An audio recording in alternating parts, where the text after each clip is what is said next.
brother's dead.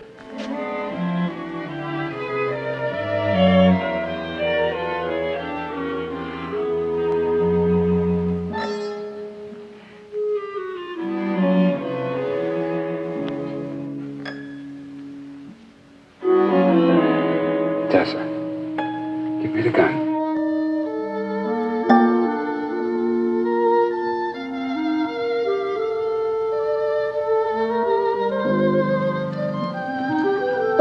An instrument of murder is hardly a proper toy for an 8-year-old, as sure as my name is Boris Karloff.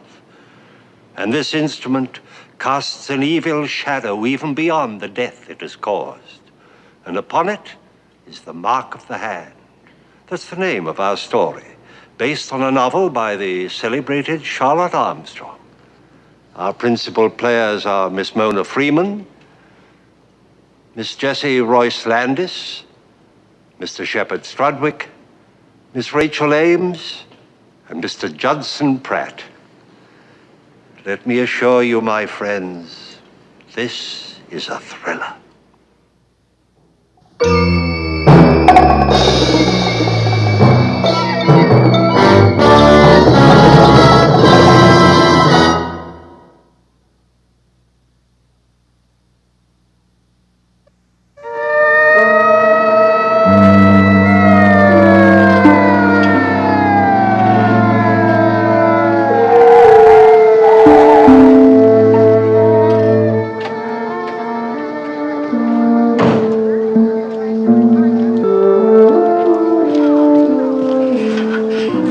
Somebody get killed, Lieutenant? One of the Kilburns?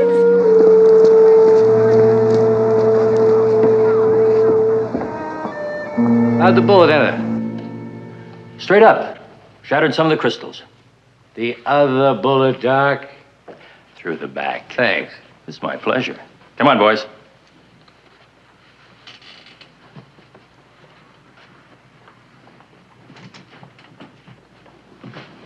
You ready for me now, Lieutenant? I think so. Come on in. You must understand, of course, Mr. Kilburn, that our main concern is to shield the child. She's my daughter, Lieutenant. What do you think my concern might be? It's one of the Mowry brothers from the house next door. The young one, the good-looking one.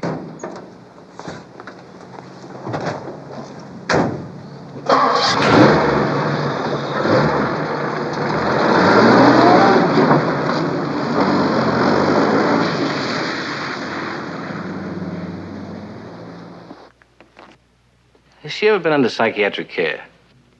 No. Is there anything different about her lately? Anything peculiar about her behavior? Not that I've noticed. You wouldn't hide anything from me. Why should I? How could I? My mother's brought the family here every summer since I can remember. This is a small resort community, Lieutenant. People know us, everything about us. You'd be surprised what people manage to keep hidden, Mr. Kilburn, even in the best of families. I'll see you in about an hour, boys.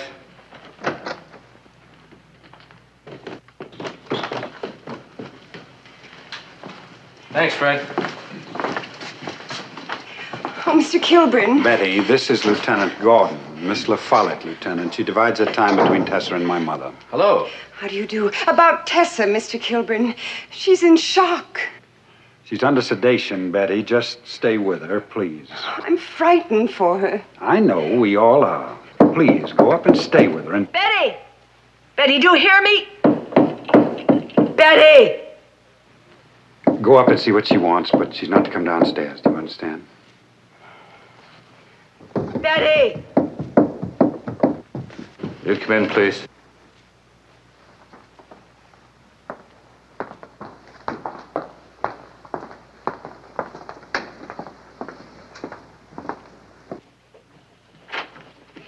I'm here, Mrs. Kilburn. Oh, get me out of here. Do you hear me? I said get me out of here. Your son told me you're to remain in your room.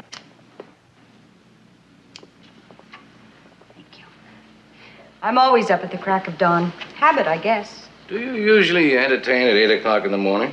I'm not sure I care for your phrasing, Lieutenant Gordon. Coffee was being served for 3, Miss Walsh. Mr. Mallory and his brother are neighbors. They'd work their garden and, well, it became a ritual. we'd have breakfast together here every Sunday. It was the same as every Sunday. The servants are off, so I prepare breakfast. Well, it was a little different this morning. This morning when I opened the door, Charlie was alone. I asked him what had kept Paul, and he said something jokingly about Paul getting more topsoil on himself this morning than there was in the rose bed, and he was still washing up. We came into the living room, and Tessa walked in. She seemed in the best of spirits. I kissed her good morning, gave her a piece of cinnamon bun, and Charlie and I walked over there just chatting.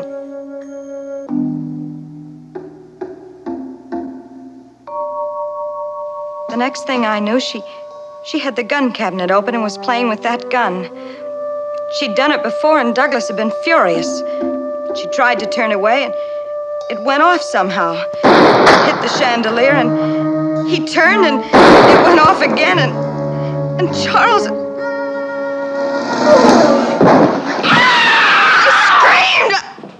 I screamed! Sylvia, darling. It's all right now. Settle down. It's all right. I'm sorry. I just lost control. It's all right. If you don't mind, Lieutenant. No, darling, I'm all right.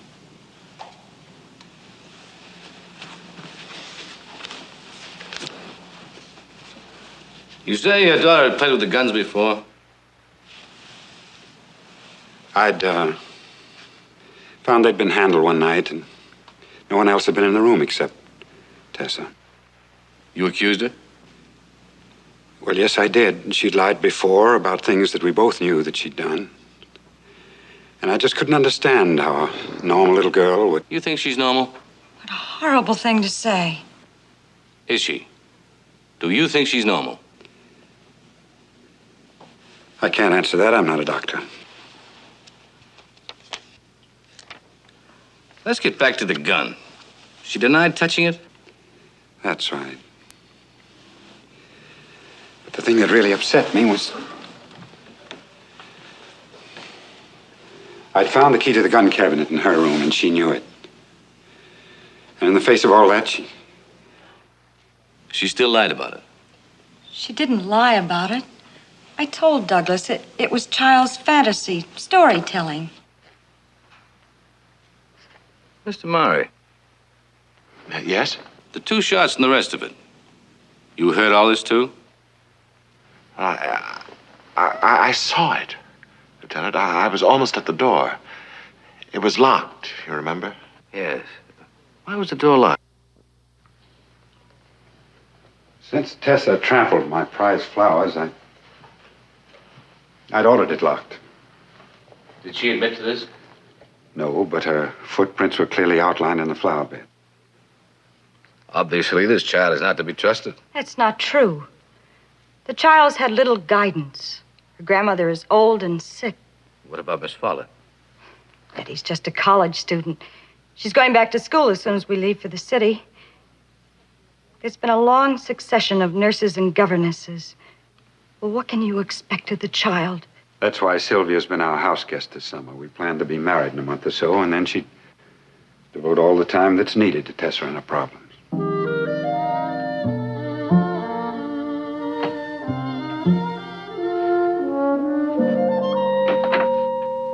Is she awake? It's difficult to say. I'd like to see her. Corliss, Alone. don't frighten her, please. Don't worry.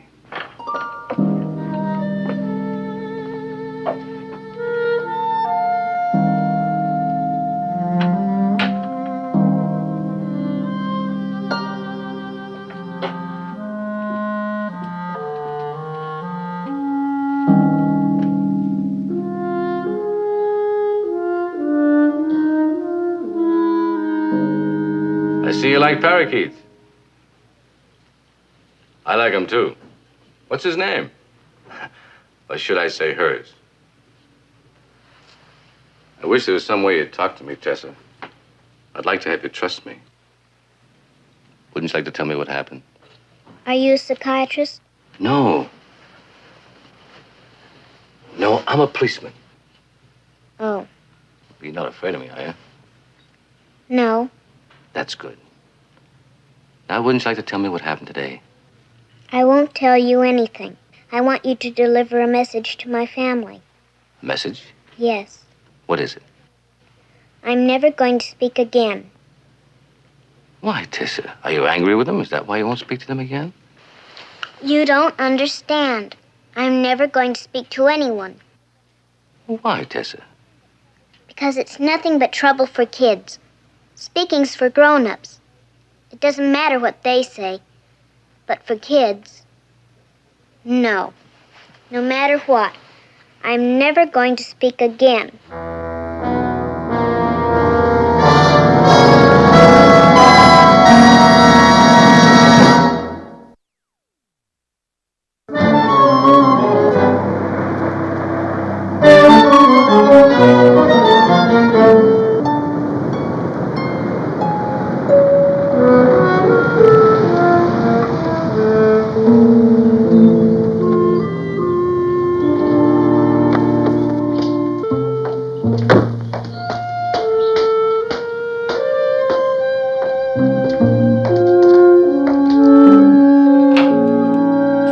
Busy, Doc?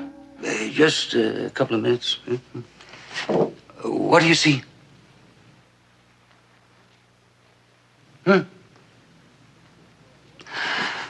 right, why don't you take a 5-minute rest? When you come back, maybe you'll see something. Go.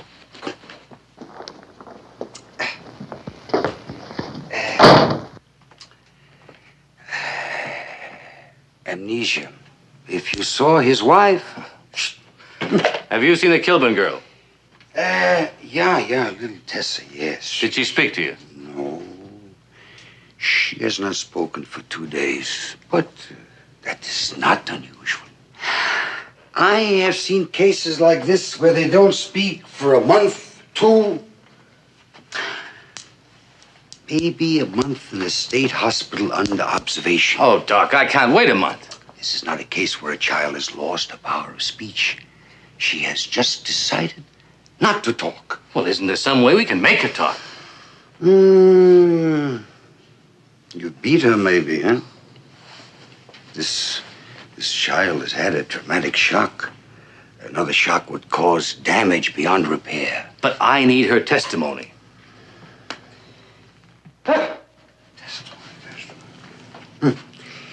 You want a wonder pill, yes? Methamine diazepoxide. Would that work? You take it. Make a lion lick its keeper's paw, said in the paper. Okay, Doc, I'll keep in touch. Send in Mr. Amnesia, yes?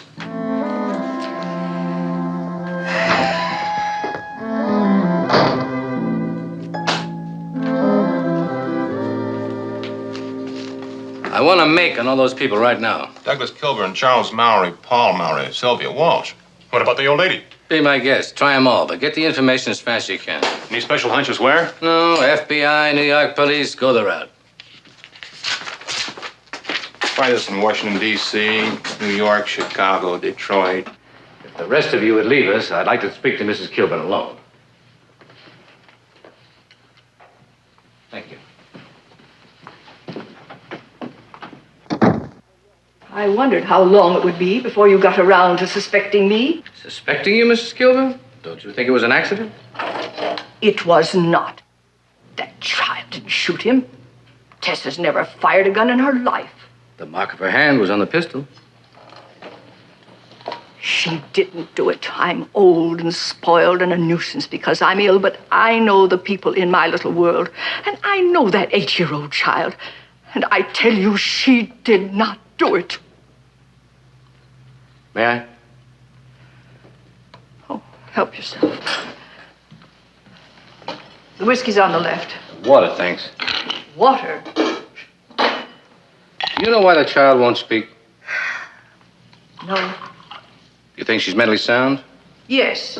Disturbed, but mentally sound. And I won't have my granddaughter or any Kilburn committed. Nobody suggested committing her. Lieutenant,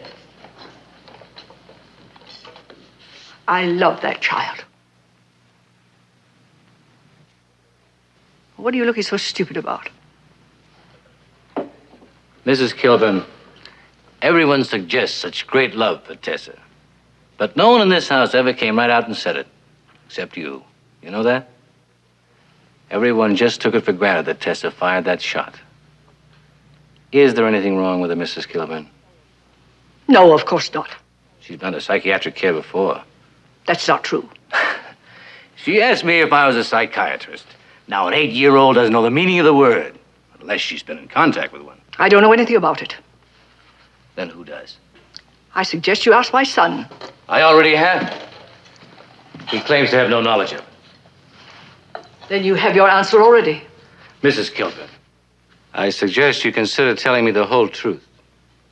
Because if you don't, I'll be forced to place Tessa in a state institution for observation. You wouldn't. I have no choice, Mrs. Kilburn. Your granddaughter killed a man.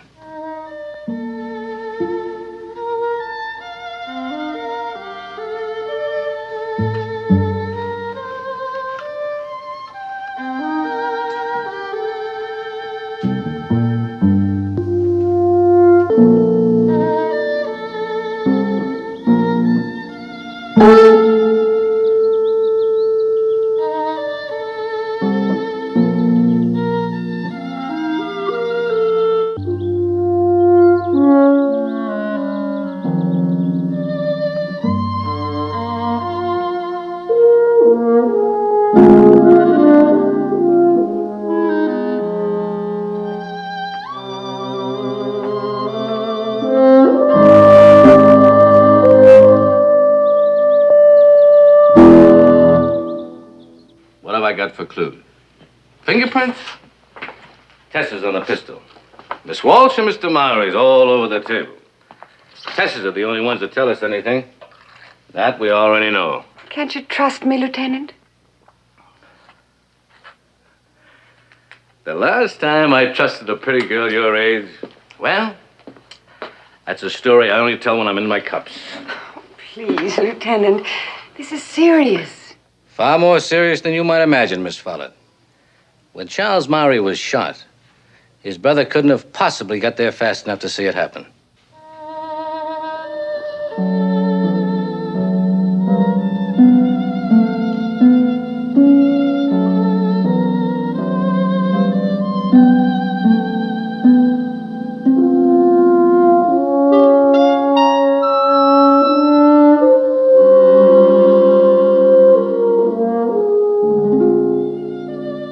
Mrs. Kilbert, your son disclaims any knowledge of having sent Tessa to a psychiatrist. I don't think Douglas would lie about a thing like that. Would you? See here, young man. Tessa's been under the care of a Dr. Richards. You sent her to him. Mrs. Kilburn, we found Tessa's last governess. She told us that she took the child to the doctor's office periodically, on your instructions. Well? Yes, it's true. Why didn't you tell me? A little girl is found with a gun in her hand and a dead man on the floor. It's an accident. Would you expect me to give you reason to suspect her of anything more? I don't understand. When Douglas's wife died, I think he died too. He functioned like a machine. He really didn't care. He paid absolutely no attention to Tessa. When she grew up, she would deliberately smash things. And then she'd tell Douglas what she'd done. Because of her truthfulness, he didn't punish her. Well, you know what she was doing. Yes, the doctor told me it was a perfectly normal reaction. The child was trying to get her father's attention. She couldn't do it by telling the truth, so she proceeded to lie about it. For that, Douglas did punish her. And even punishment was better than being ignored. Yes. But then she began to resent the punishment. I don't know. Perhaps she considered Sylvia a rival for her father's attention. Did she resent being punished for something she didn't do? Well, she denied trampling the flowers. She denied handling the pistols. Perhaps she was telling the truth and nobody believed her.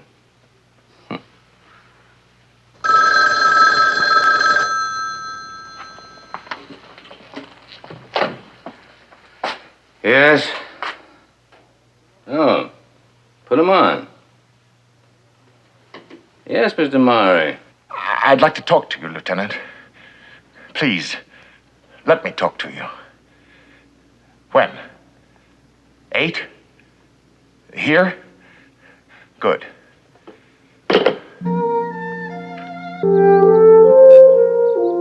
Lieutenant, do you think there's a chance for Tessa?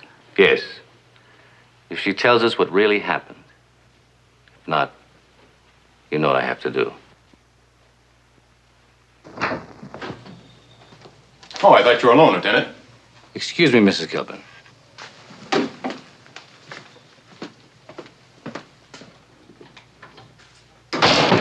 Have you got something? One of your customers has a nice little record. Forgery, fraud. Thanks, Joe. Anytime.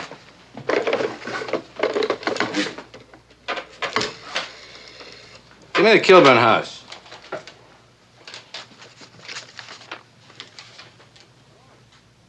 Hello? Oh, Betty? Oh, this is Lieutenant Gordon. Is Mr. Kilburn there? Huh? Oh, he's downtown shopping, huh? Uh-huh. Okay, thanks.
Mr. Kilburn.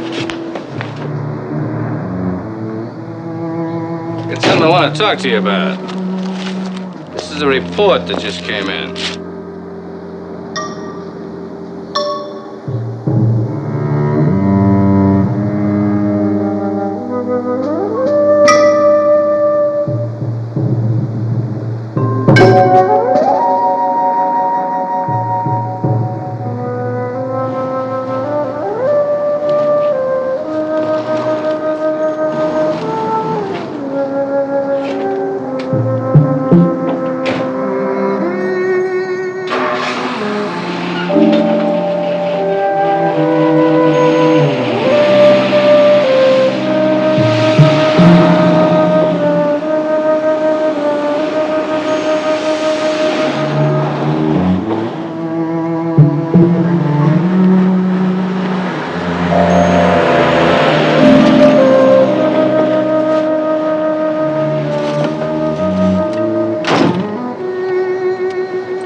Did you get the prescription?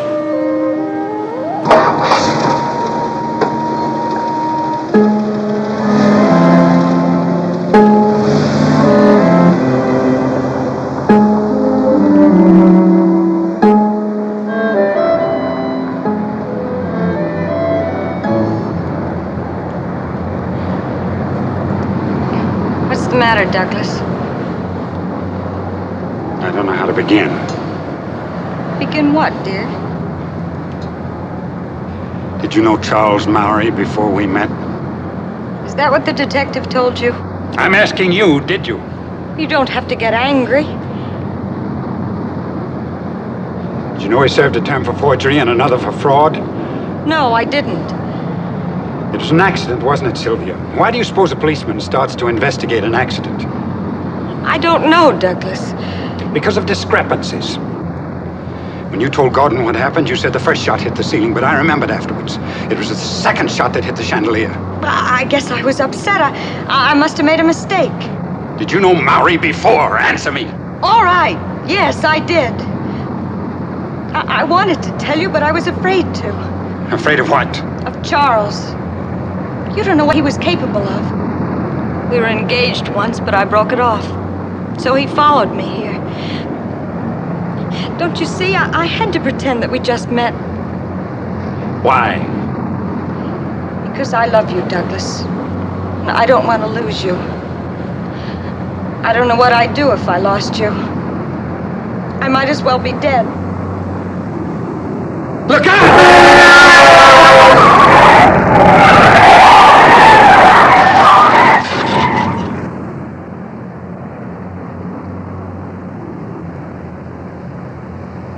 You almost got your wish.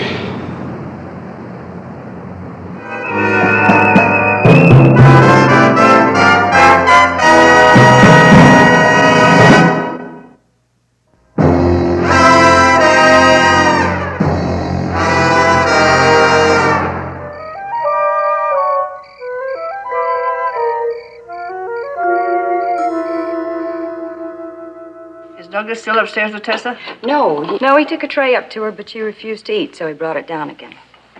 Excuse me.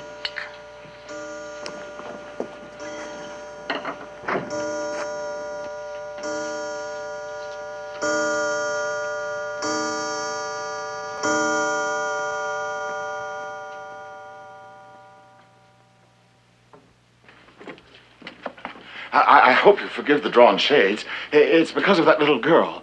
She's always looking into the room. She stands up there in her window and stares.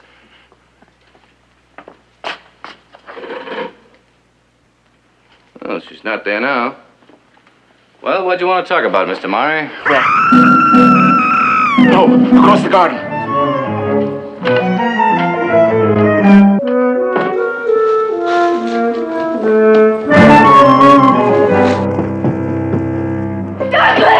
Douglas, it's Tessa. Celia, get hold of it. Tessa, she tried to kill me. Get hold of it. Douglas, she tried to kill me. She did. Take her downstairs.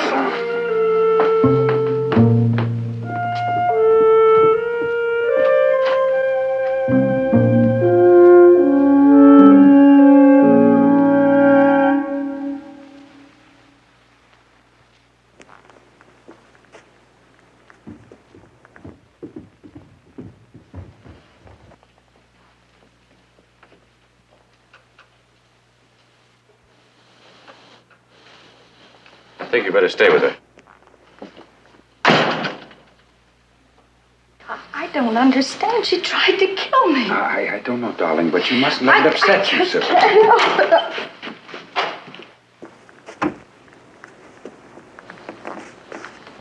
What happened, Miss Walsh?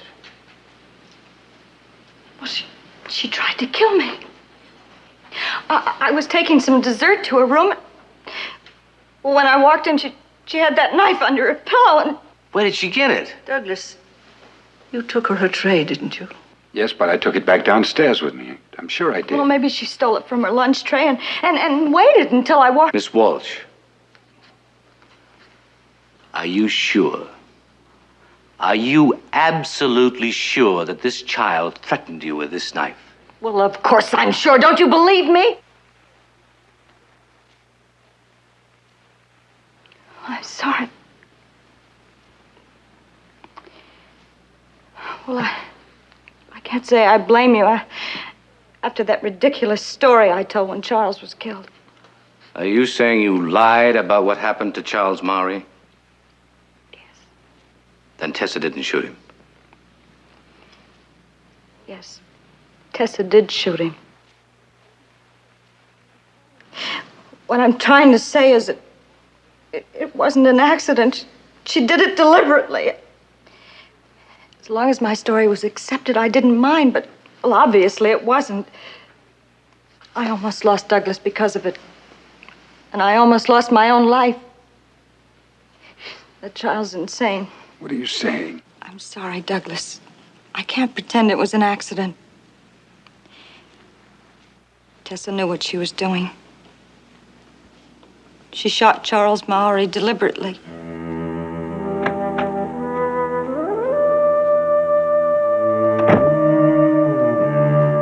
She had the gun with her when she came into the room. It was fully loaded. Obviously, she'd hidden it just as she hid the knife. She said, "Mr. Mowry, I'm going to kill you."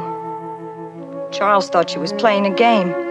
She fired. I leaped at her and grabbed her wrist. The gun went off again, hitting the chandelier. I'm sorry.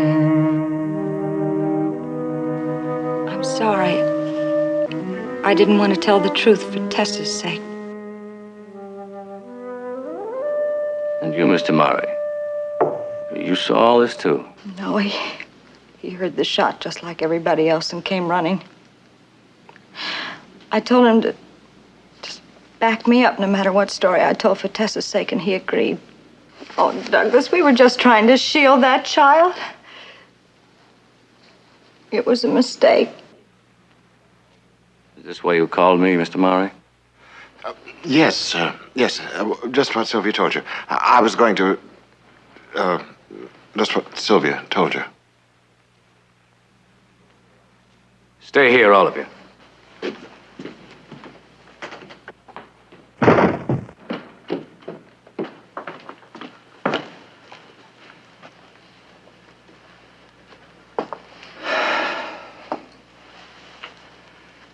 Great.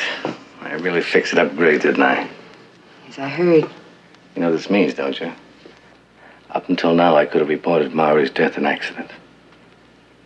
Now it's gotta be murder. Oh, an 8-year-old child murdered. Don't be ridiculous. I have to report Miss Walsh's story. Who's to deny it? If that child deliberately shot that gun, she'll be institutionalized. We have just one chance to prevent that. What's that? Ask her father to come up here.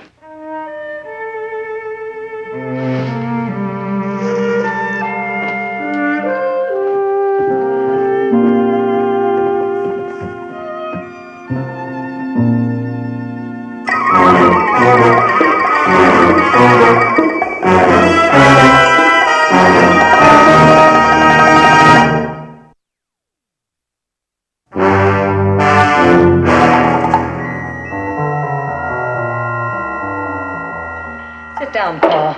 I don't want to sit down.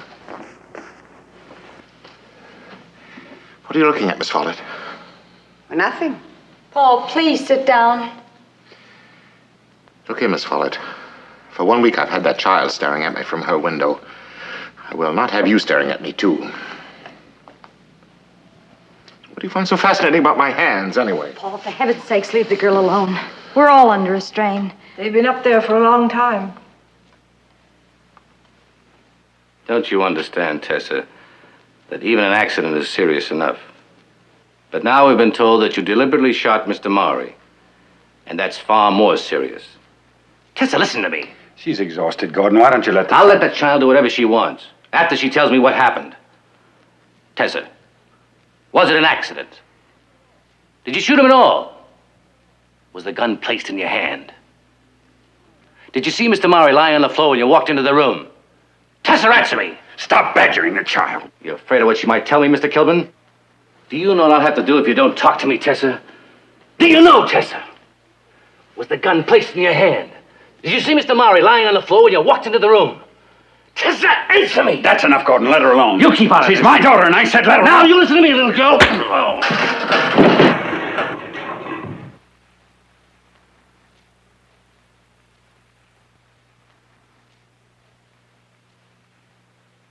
I didn't think your daughter meant that much to you, Mr. Kilburn. Get out of here now. I'll go. But I'll be back with a court order for that child's custody.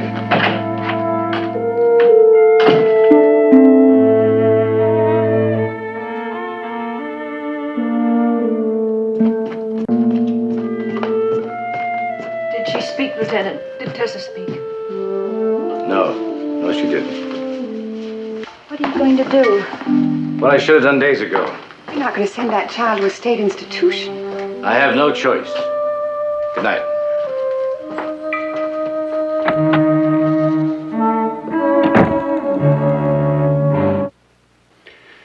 And you know something, Tessa? I never hit anyone over a lady in my life before.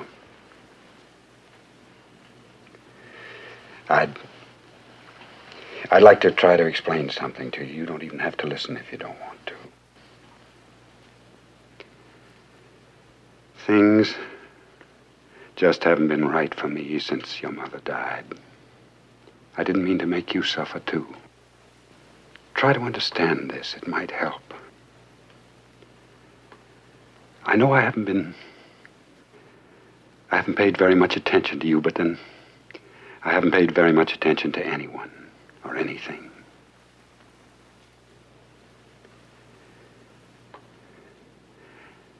Tessa, the only reason I want you to speak to me now is because of my concern for you. After that, you don't ever have to speak to me again if you don't want to.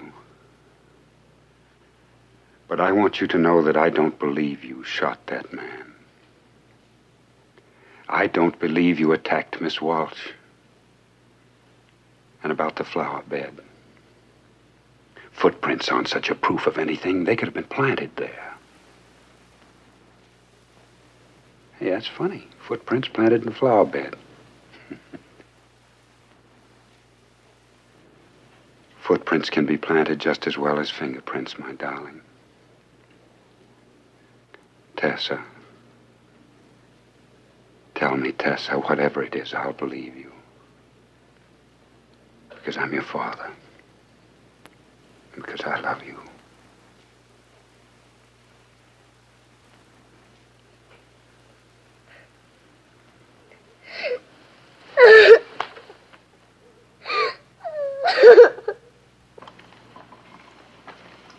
Good night. Good night, everyone. Good night.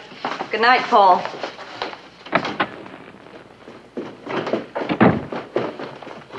Douglas, how is she? Asleep. She's exhausted. Did she talk? No. All I had to do was to make contact with her. A simple act of trust between father and daughter. I couldn't do it. And it's hopeless? No, I didn't mean that. Just now, for the first time, she showed some emotion. She cried. In the morning, I'm sure she'll talk to me. Where are you going? To stop Lieutenant Gordon getting that court order any way I can. Will you be long? As long as it takes.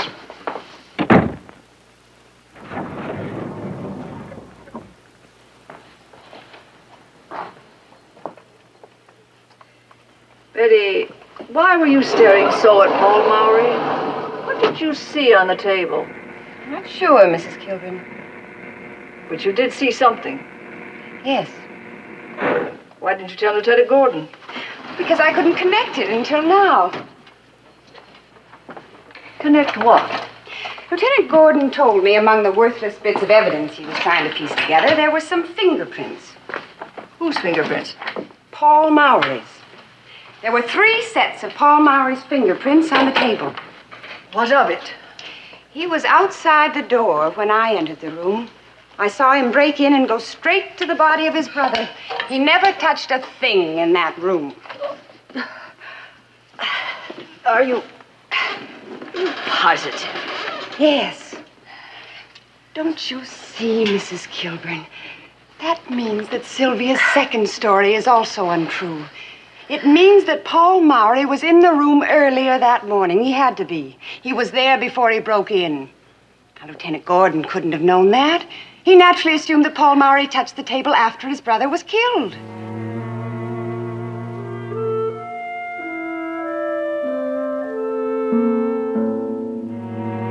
You want to see me? Now? All right, I'll be right over.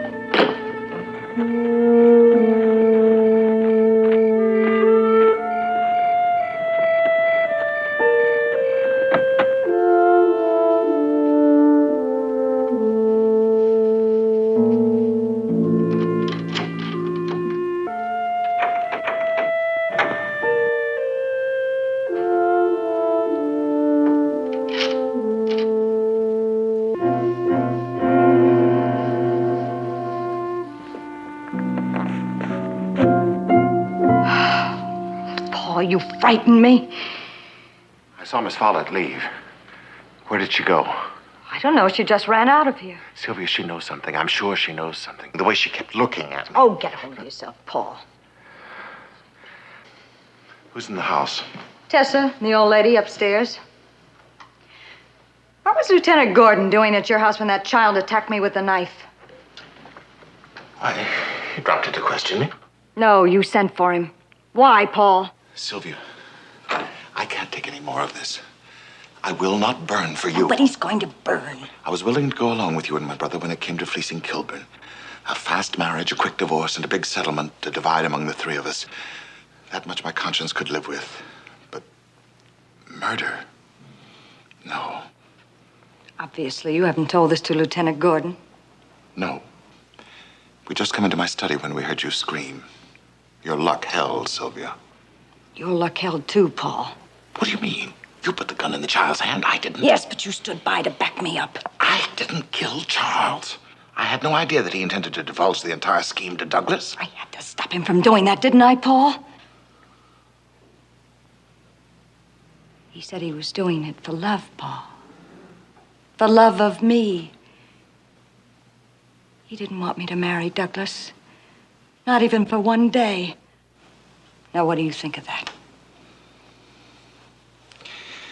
Sylvia, you've got to let me out of this. No, Paul.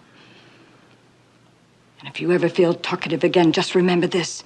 Yes, I pulled the trigger, but you're guilty, too. By law, you're just as guilty as I am. Now, get out of here. Don't you ever set foot in this house again unless you're invited. But you called me on the phone.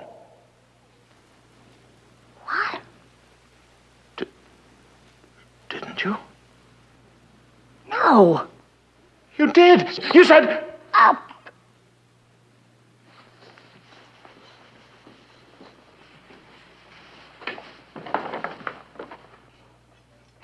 The old lady. It must have been the old lady. I remember I had trouble hearing on the phone. And I said, Sylvia, you can't. Keep out of this, Paul. Sylvia, this is diabolical. Sylvia, this is cold-blooded murder. That old lady knows about us. Thanks to your stupidity, she's trapped us. Well, this will be the same as with Charles. They'll find the old lady dead and the gun in the child's hands. And they'll put her away once and for all. You're the one that should be put away, Sylvia. Get out of here. And if you say anything to anybody, I'll tell them you killed your brother.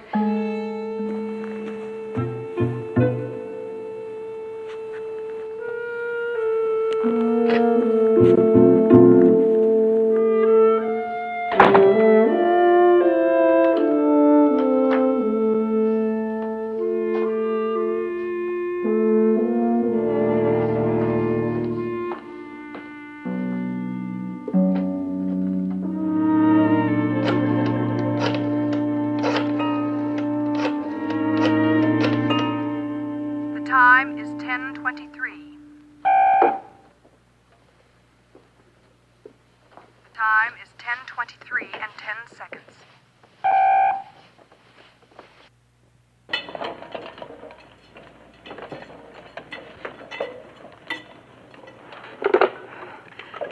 The time is 10:23 and 40 seconds.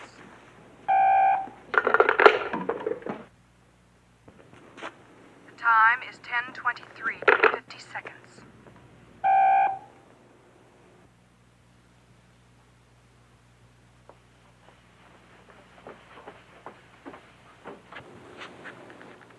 The time is 10:20.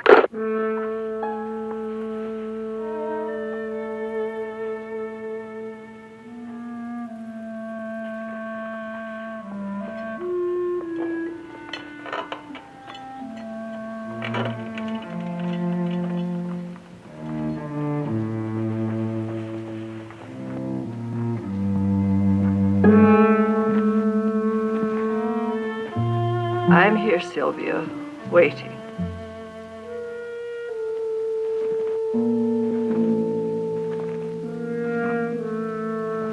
What happens to me is of no importance. Don't do this to Tessa. She's so troubled, so helpless. You should have thought of Tessa when you phoned Paul, Mrs. Kilburn. Now I have to do this.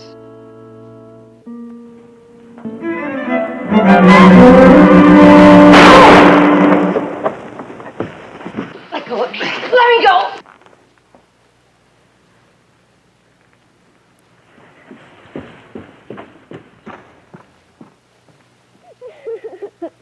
Oh, here, let me have her. Daddy! Daddy!